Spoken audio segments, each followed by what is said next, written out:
If you're Argentina and nobody trusts you and they don't want to buy your government debt, what do? You have the central bank buy your government debt, and the central bank just creates money out of thin air, and you wind up, as you so often see in Argentina, with rapid rates of inflation.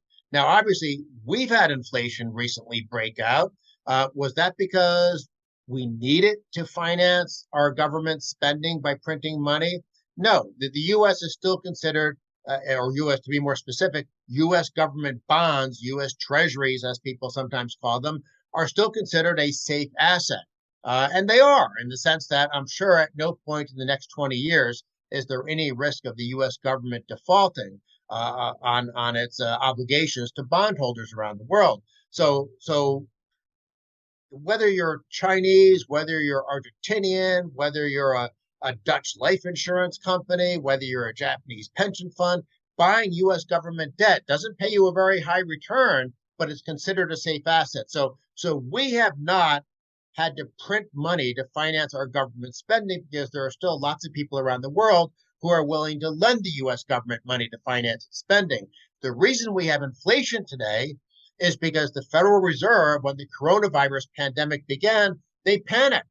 And just like the Bank of England, just like the European Central Bank, they just dumped all sorts of new money into the system by technically expanding their balance sheet. They were buying up government bonds because that's usually the Well, way that, yeah. open market operations operate. But they weren't buying the bonds because nobody else would buy them. That was the only way for government to finance its debt. They were buying the bonds for Keynesian reasons. Oh, the economy might be in danger, so let's just dump a lot of money into the system. And you know what?